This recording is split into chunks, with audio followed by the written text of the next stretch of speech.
Beauty can be a blessing and at the same time a curse. The beauty of Adesuwa cannot be expressed in words. She was called the Queen of Beauty, and some claimed she was a spirit, while others said she belonged to the gods. From different descriptions of Adesuwa, it is obvious that she was the most beautiful woman that ever lived in Benin. She was described as the beauty queen of Benin Kingdom in the 17th century. The word beauty was an understatement to describe the look of Adesuwa, the daughter of Ezomo Nuzebu. She glows like morning stars. As a child, she was desired by all who beheld her, and as a young maiden, no young man could escape and courage. Adesuwa had everything she wanted. Her father, Chief Ezomo Odia, was the richest man in the kingdom. Knowing her beauty, she had little regards for anyone. She was full of herself, and pride and arrogance were her close companion. Her fate was tied to her beauty, the same beauty that brought her so much fame and honor also led her to her early grave. There are so many accounts concerning the events that transpired in the short lifetime of Princess Adesuwa. Her story is quite stimulating and fascinating, as earlier stated. She was the loved daughter of Chief Ezomo Odia and the second Ezomo after the title became hereditary in the days of Ezomo Ehena.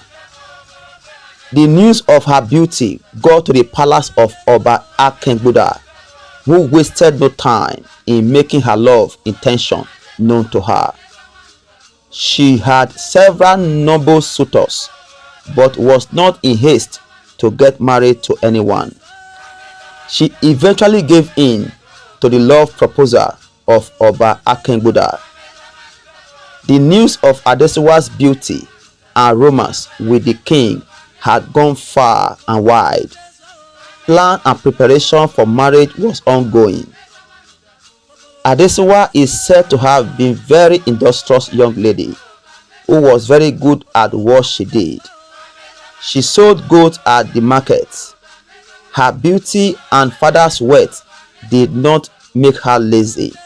This was the reason she gained a lot of respect from people in the kingdom. On a particular day in Benin City, about the year 1752 AD, the Enoge, that is the Duke of Oboro Kingdom, paid a visit to the Ezomo, who was the defense minister of Benin. This was during his investiture as the new Eze or Obi, or the Duke of Oboro Kingdom, which is located at the eastern part of the present-day Delta State in Nigeria. In those days, it was the Oba of Benin that had the authority to invest such leaders, as the kingdom was under the political jurisdiction of Benin Kingdom. It is strongly believed that one of the children of the Oba of Benin founded the kingdom. Ezomo and Ogyobo, as he was fondly called, were very good friends. They have fought along each other during several war expeditions in the defense and expansion of the kingdom when they met again at the palace of the Oba of Benin. Ezomo invited him to his place at Uzebu in order to celebrate his new position with him. The visit of Ogyobo to Ezomo's palace changed the story of Princess Adesuwa and turned her life around. The Ezomo, in his joy to welcome his old friend, quickly called his wife to bring kola nuts for his bosom friend Oboro. His wife Idia, who was the mother of Adesuwa, asked Adesuwa to present the kola nut before Oboro. The moment he set his eyes on Adesuwa, the king got stunned at the beauty that was before him. He was carried away by the charming beauty and seductive elegance of Adesuwa, Ezomo's daughter. It is recorded that for some minutes he was confused and lacked words to express his feelings. He immediately fell in love with her. He asked Chief Ezomo who the beauty damsel was. The Ezomo told him she was one of his daughters. Oboro quickly acknowledged that he had not seen a beauty like that in all his life. He told the Ezomo that he knew that Adesuwa, with a rich father like him, would be a spoilt child, having no use in domestic activities. The Ezomo told him that he was wrong in his assumption that Adesuwa, his daughter, was a very hard-working and independent young lady, that she even sells goats in the market. Immediately Oboro heard that, he quickly hatched a subtle plot to woo and subsequently marry her. He quickly demanded to buy a goat from Adesuwa. He claimed that he perceived she sells better goats due to her beauty. He bought the goat on credit and promised to send the money the next day through his servant from Oboro. This was his plan to bring Adesuwa to Oboro in order to make known to her his plan and intention along the line. The center refused to hold and things fell apart. At this juncture, it is important to understand that Oboro was not an ordinary man. He was a sorcerer, a warrior of great skills and supernatural ability, and he is well known for the use of magic sword that could defy any charm or magic. But this great and powerful king fell into the web of love. Immediately he got home his palace at Oboro. He quickly called for his personal diviner to come and consult for him. He told him of his encounter with a beautiful daughter of Ezomo Adesuwa. He said he has set traps on how to bring her to Oboro and marry her. He told the diviner that he bought goats from Adesuwa on credit, promised to pay her by the next day. His plan is to use the debt to bring Adesuwa to Oboro. He said he knows that his friend the Ezomo will like to pay for him on the account of his failure to pay, that he wants the diviner to make Adesuwa refuse to accept payment of anyone who wants to pay on his behalf. Let her insist on collecting back his money from the one who bought the goat from her. He should call her spirit and bring her to Oboro to come and collect her debt. Nothing should by any means stop her from coming to Oboro. The native doctor said there was no problem, but he needed to consult the gods first and find out what they had to say concerning the issue. After consulting the gods, he warned that Oboro should forget about Adesuwa. He said the gods has revealed that if she comes to Oboro, the end will be very tragic, and this will lead to great disaster, and many lives will be lost, including the king's life, which was in danger. The king refused to listen to the advice of the diviner. He said he was ready to lose his life as far as he could see Adesuwa again, and make her his wife. To him, his life is worth nothing anymore as far as he can make Adesuwa his wife. He was engrossed in the fairy tale of marrying the most beautiful woman that ever lived in Benin. He said he was ready to go to any length to make her his wife. He was a born warrior and was not afraid of any war or anything that will come after it. He made the diviner to start working on her immediately, or he faced the wrath of the king. At the palace of the Ezomo, Adesuwa had become very angry and restless. She told her father of how she waited for his friend throughout the day at the market, and he had refused to send money as he promised. She threatened that by noon the next day, if Obi of Oboro didn't return the money, she will go and meet him at his palace in Oboro to pay her what he owed her. The Ezomo said there was no need for that, and he was ready to pay her the money for the goats.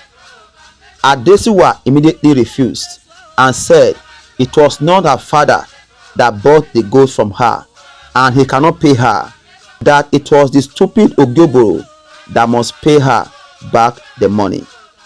The Ezomo was surprised at the sudden change in Adesuwa's attitude. He called her mother to speak to her, but she refused to listen to anyone.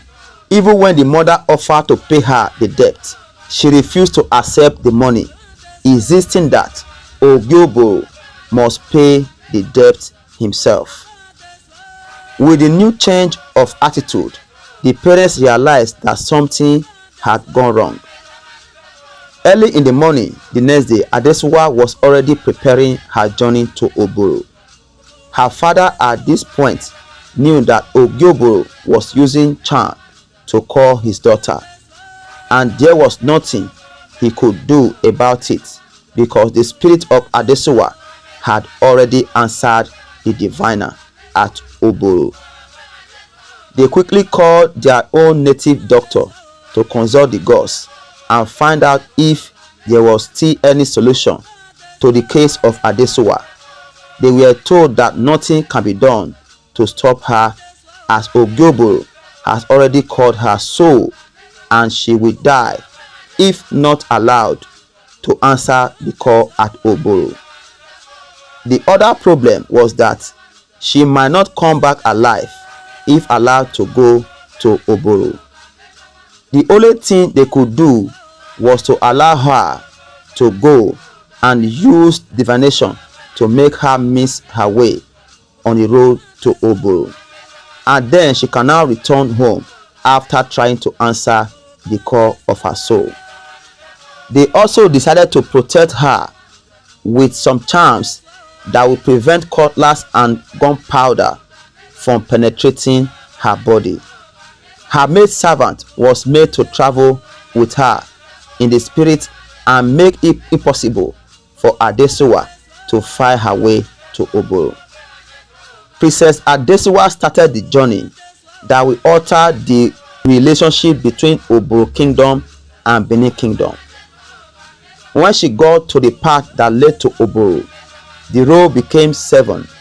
This mystery was done by her maid, who was with her but was not visible due to the leaf the diviner at the Ezomo palace gave her to place in her mouth. After getting confused on the path to take, she later decided to return home.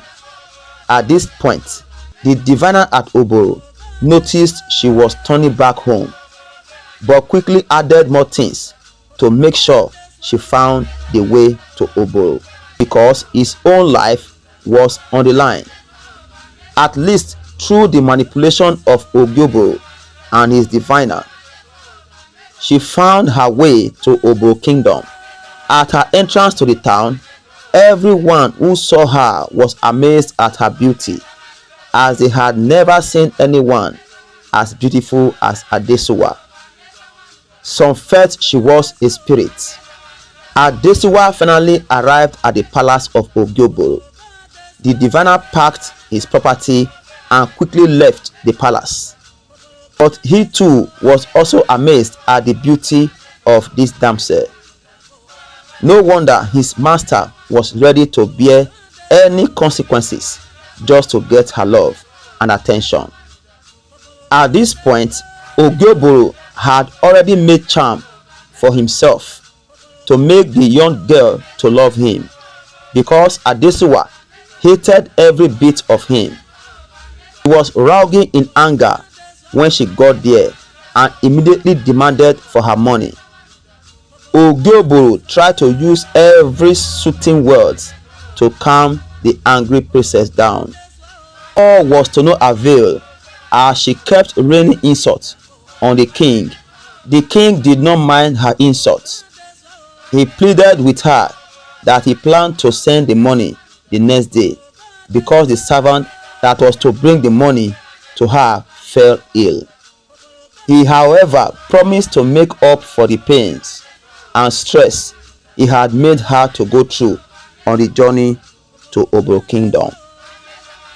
Adesuwa was not interested in his apologies.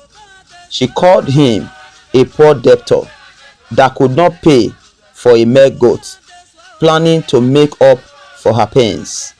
All she needs now was her money and nothing more from the king that was less than a Benin slave. Obi of Oboro was getting angry now at her continuous insults, but he swallowed all the insults in the name of love. He told her she was the only one that could rain such insults on him like that. He drew closer and tried to profess his love for Adesuwa, and she refused his love, warning him not to touch her. She kept calling his name. She called him a crab and a wreck. The one that broke the camel's back was when she called him an uncircumcised slave. At this word, Obi of Oboro lost his temper and ran inside his room, took his magic sword and tried to cut Adesuwa with it. At this, the leaf fell from Adesuwa's maid's mouth as she screamed, and she became visible. At first, the sword could not penetrate Adesuwa, but after Obi of Oboro made some incantations, and with it he removed the head of Adesuwa, her maid picked back the leaf and became invisible again, and began to cry home that Obi of Oboro has killed Adesuwa. Another version of the story claimed that it was not Obi of Oboro that killed Adesuwa, but his servant, who became uncomfortable with the way and manner Adesuwa was raining insults and humiliation on his master. They got angry and slaughtered Adesuwa before the king could stop them. The cogent point is Adesuwa died in the hands of Obi of Oboro. Whether he did the killing himself or his servant did is of no importance. The key point is she was called to Oboro by Obi of Oboro's charm and was later murdered by him or his servants. The beauty queen of Benin Kingdom and the sweetheart of Oba Akengbuda died in the hands of a mere provincial head who was not even equal to a Benin chief. He will produce nothing but trouble. This will result to a big fight for Obi of Oboro and his entire kingdom. It was an insult on the Benin Kingdom and the Oba. It should be noted that at this point that the Benin people believed they were superior to any other ethnic group.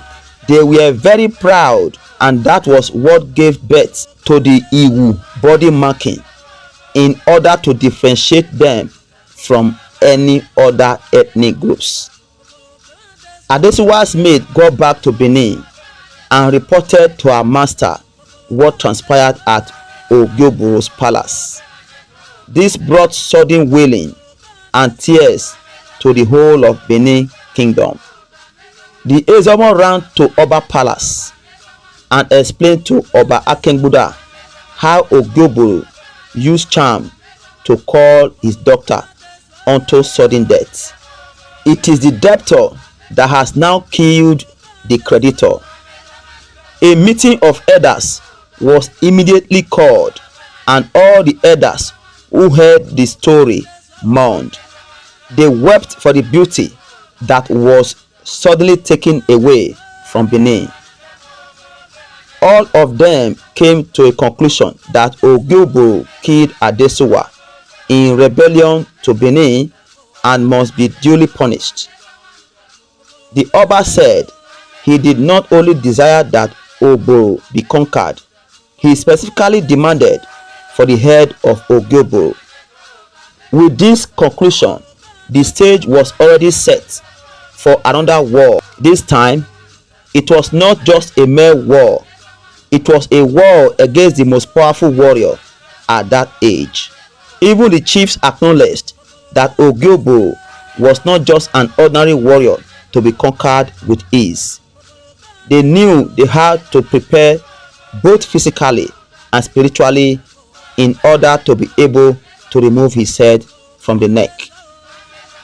At Oboro, knowing what he had put his hands, was also preparing for war against Benin.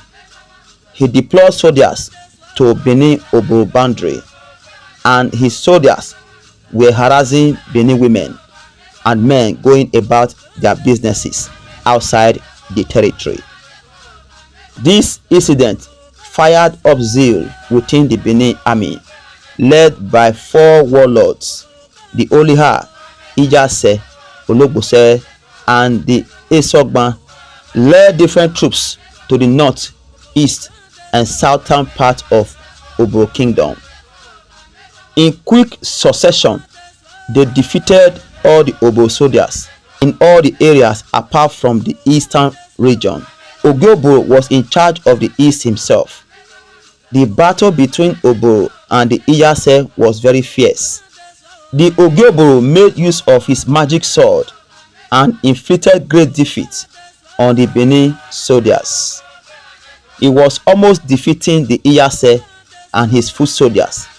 They claimed he changed into all manner of beasts at different occasions. At another period, he changed into 7 people, fighting and killing soldiers with his magic sword at the same time. The saving grace of the Ijase and his few remaining soldiers was that some other Benin soldiers went down to his palace and set it ablaze. With the news of his burning palace, he left the battlefront to save his burning palace. The Benin soldiers quickly used the absence of Oboro to crush his remaining soldiers at the east.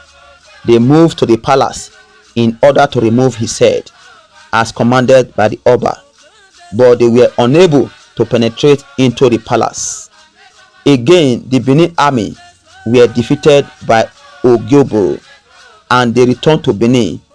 On consulting the oracle, the Oba was told that the only one who could subdue Oboro was a Mokpagbe, the Enoge of Ugo Niyekoriomo, who was also known as Agbogidi.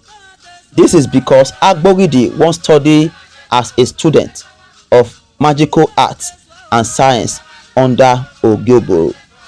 He alone knew or had the secret to defeat him. The murder of Adesuwa has now become a national issue, that is, demanding the effort of everyone in the country in order to bring back the glory of Benin by defeating Oboro. It is important to understand who Mokpagbe was. He was the Enoge of Ugo Niyekoriomo with the title of Agbogidi. He had a daring and indomitable spirit, but he was very ugly looking. He was a hunter by profession and as very keen in the killing of leopards, elephants, and other fierce animals. It was customary for every Enoge of Ugo to hunt. They are all born warriors, But a Mokpagbe had been specially warned in his youth by his parents through the oracle that he should not hunt at the bank of the river Igbagon, especially on Eken Day, the Benin native Sunday, just to avoid an ill-fate circumstances against him.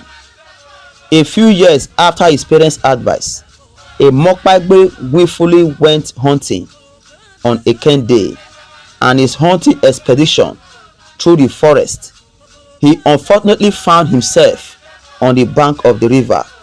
To his great surprise, he unexpectedly met a nymph or a spirit of Igbagon.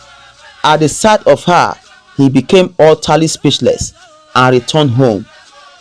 His mother, who was filled with horror and great distress at the sight of the son, instantly invited so many native doctors to treat her son. None of them were able to cure him.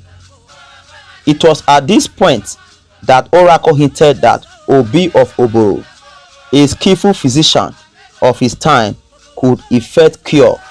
A Mokpagbe was taken to Oboro by his favorite wife, a Mokpolo, before the Ogioboro, who accordingly effected the cure after 2 months. Such speedy recovery induced a Mokpagbe to remain under the Obi of Oboro as an occult student, studying higher knowledge of medical science for a whole year.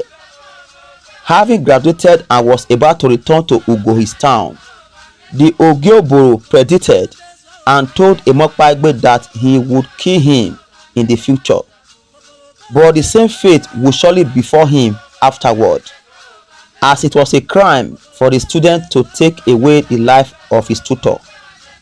A Mokpagbe replied him that he could not pay him back his kindness towards him with evil, that he shall forever remain grateful and loyal to his friendship, and made vow with his life never to betray their friendship. Now there arose a need that he might break the covenant Agbogidi made with his master and tutor. Oba Akengbuda, however, wasted no time, sent for Agbogidi to come and answer the clarion call of his nation by helping the Benin soldiers to defeat this overmighty warrior that had defied all odds. Special messengers were therefore sent repeatedly by the Oba to invite a Mokpagbe to Benin City in order to undertake the campaign.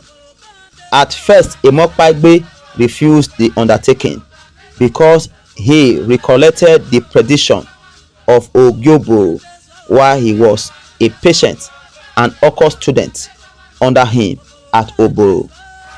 He pleaded with the Oba that the Obi was his benefactor, therefore he could not hurt him. Also, they had made a vow with his life not to betray him in the course of their life. The Oba promised to reward him greatly. His favorite wife, a Mokpolo, was used to manipulate him to agree to this arrangement. After much pressure, however, he agreed and was eventually placed in command of a large army and marched against the Oboro. After a terrible fighting by him and his wife, a Mokpolo, who acted as his source of supernatural strength, the town was captured and serious warfare. The head of Ogioboro was sent to the Oba of Benin.